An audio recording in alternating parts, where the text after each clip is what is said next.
कहानी की शुरुआत स्पेन देश से शुरू होती है। यहाँ आज रेसी की शादी होने वाली थी। रेसी की शादी रोमन से होने वाली थी और उनकी शादी उनके परिवार की मर्जी से ही हो रही थी। देखते ही देखते दोनों की शादी हो जाती है और शादी में आए मेहमान उन्हें बधाई देते हैं। शादी के बाद रोमन रेसी को अपने घर लाता है, जिसके बाद वह उसकी गुफा में धमाके भी करता है। अब कहानी कुछ दिनों बाद शुरू होती है। आज रोमन का जन्मदिन था, इसलिए उसके दोस्त उनके घर आए हुए थे। रेसी भी रोमन के साथ खुश थी और वो रोमन के दोस्तों की पूरी मेहमानबाजी करती है। सभी दोस्त दारू पीने के साथ साथ बातें भी कर रहे थे। बातों ही बातों में सभी दूसरे देश घूमने जाने की योजना बनाते हैं। रेसी भी कहीं घूमने जाना चाहती थी, इसलिए वो भी उनके साथ जाने वाली थी। कुछ ही दिनों बाद रोमन रेसी को घुमाने दूसरे देश में ले आता है। दोनों के साथ उनके दोस्त भी थे। रेसी की सबसे खास दोस्त मारिया भी थी। जल्दी ही सभी एक बस में बैठकर घूमने फिरने लगे। बस में एक गाइड भी था और वो सभी को शहर के बारे में बता रहा था। इस गाइड की आवाज ने रेसी का ध्यान खींच लिया था। वो सब कुछ छोड़कर बस उसे ही सुनने लगी थी। इस गाइड का नाम याम था और रेसी उसकी तरफ आकर्षित हो गई थी। इसी बीच रेसी की तबीयत बिगड़ जाती है, जिसके बाद उसे चक्कर आ जाता है। थोड़ी ही देर बाद रेसी को होश आ जाता है। उसे अपने पास याम और रोमन नजर आते हैं, जो उससे उसका हाल चाल पूछ रहे थे। रेसी को बस में घुटन हो रही थी, इसीलिए उसे चक्कर आया था। रेसी को ठीक देखकर बस फिर से चलने लगती है। याम फिर से बोलने लगता है और रेसी फिर से उसे सुनने लगती है। थोड़ी देर बाद बस एक होटल के सामने आकर रुक गई, ताकि सभी लोग होटल में आकर आराम कर सके।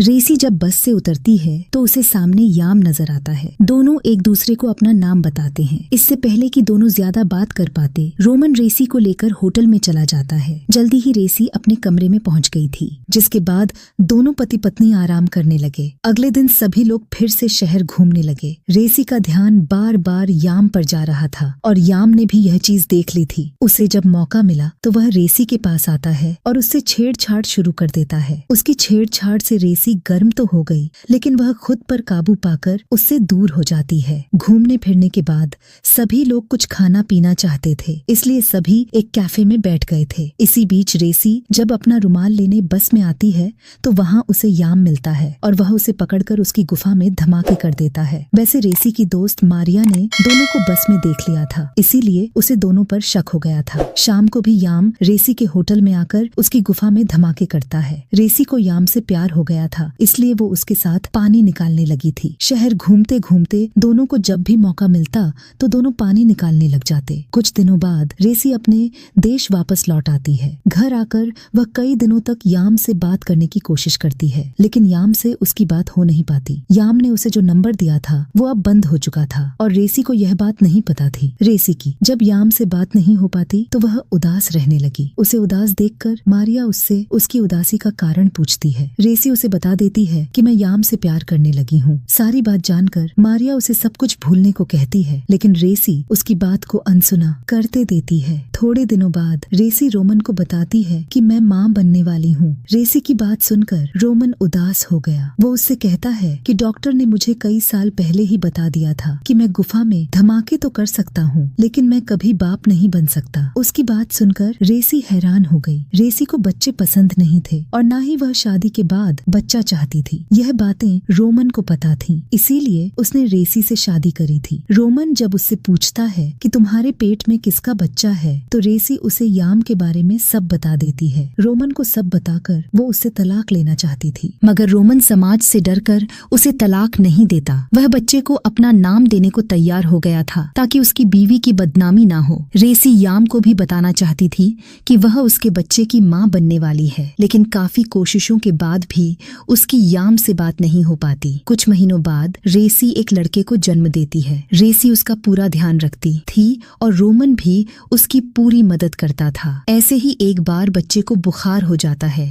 जिसके बाद उसकी मौत हो जाती है। रेसी ने अपने बच्चे को बेहद प्यार से पाला था, लेकिन किस्मत ने उसे धोखा दे दिया था। बच्चे की मौत के कुछ दिनों बाद रेसी रोमन के लिए एक खत लिखती है। खत में लिखा था कि मैं हमेशा हमेशा के लिए याम के पास जा रही हूँ। जी हाँ दोस्तों, रेसी सब कुछ छोड़कर उसी देश में आ गई थी, घूमने आई हुई थी और यहाँ उसे याम मिला था। वो याम के दोस्त मेसी के पास आकर उससे याम के बारे में पूछती है। मेसी ने उसे याम के गांव के बारे में बता दिया था, जिसके बाद रेसी उसी तरफ जाने लगी थी। याम आजकल गाइड का काम नहीं करता था, बल्कि एक गांव में आकर कोई दूसरा काम करने लगा था और रेसी उसी गांव में पहुंच गई थी। गांव में आते ही वह याम को ढूंढने लगी और कुछ ही कोशिशों के बाद उसे याम मिल जाता है। दोनों एक दूसरे को देखकर काफी खुश हो गए थे। याम आजकल गाड़ी चलाने लगा था और वह गाड़ी में ही रेसी का पानी निकालता है। रेसी ने उसे बच्चे के बारे में भी बता दिया था। दोनों उसकी मौत से दुखी थे, लेकिन दोनों इस बात से खुश थे कि वो दोनों फिर से मिल गए। जल्दी ही वह रेसी को अपने घर लेकर आता है। याम भले ही गांव का था, लेकिन उसका घर शहर में था। रेसी को उसका छोटा सा घर काफी पसंद आता है। घर में आते ही दोनों फिर से शुरू हो जाते हैं। रेसी अब उसी के साथ रहने वाली थी और याम भी उसे अपने पास ही रखना चाहता था। कुछ दिनों बाद रेसी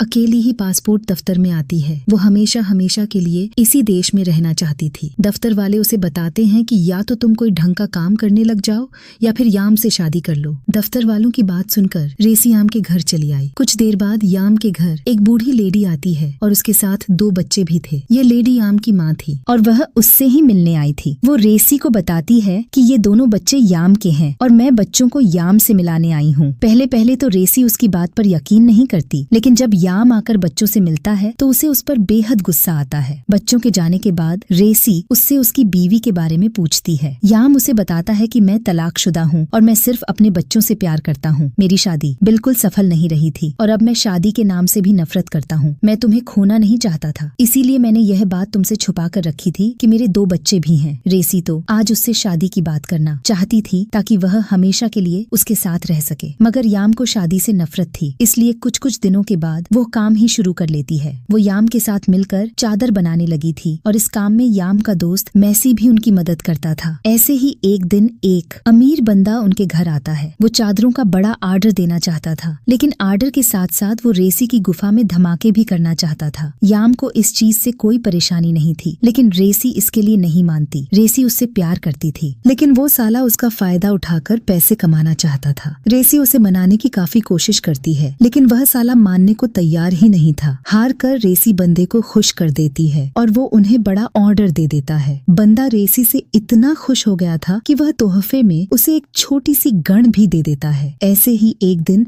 जब रेसी बाजार से घर वापस आती है तो मेसी उसे घर में जाने से रोकता है। उसके रोकने के बाद भी रेसी अंदर आती है और उसे याम के साथ एक लड़की नजर आती है। बड़ा ऑर्डर मिलने के बाद याम के पास पैसे आ गए थे, जिसके बाद वो उन पैसों से मजे करने लगा था। रेसी समझ गई थी कि जिससे वो प्यार करती है वो साला गलत बंदा है। उसका दिल तो कर रहा था कि उसे तोहफे में जो गन मिली थी उसी से उस साले को मार डाले। अगले दिन याम रेसी को लेकर एक क्लब में आता है। उसके साथ वो नई लड़की भी थी जिसे रेसी ने उसके घर में देखा था। याम चाहता था कि ये नई लड़की भी उसके घर में उसके साथ ही रहे, ताकि रेसी के साथ साथ इस नई लड़की के साथ भी खूब मजे कर सके। रेसी को उसकी बात सुनकर इतना गुस्सा आता है कि वह ये गन निकालकर याम के डंडे पर गोली चला देती है। क्लब में शोर के कारण किसी को कुछ पता नहीं चलता। याम को भी पहले पहले यकीन नहीं होता, लेकिन जब रेसी चली जाती है तो याम की मौत हो जाती है। जल्दी ही रेसी भी इस देश से भागने की तैयारी कर लेती है ताकि वह अपने देश वापस जाकर अपनी बाकी की जिंदगी अकेली बिता सके। रेसी ने जिसके लिए सब कुछ छोड़ दिया था उसी ने उसे धोखा दिया था, क्योंकि वो गलत इंसान था। रेसी चाहती तो रोमन के साथ अच्छी जिंदगी जी सकती थी, लेकिन दूसरे मर्द के चक्कर में फंसकर उसने अपनी पूरी जिंदगी खराब कर ली थी। इसी के साथ इस कहानी का यही अंत हो जाता है। हमारी वीडियो देखने के लिए बहुत बहुत धन्यवाद। अगर आप ऐसे ही वीडियोस के दीवाने हैं तो प्लीज मेरे चैनल को जरूर सब्सक्राइब करें। मिलते हैं अगली वीडियो में, तब तक के लिए नमस्कार।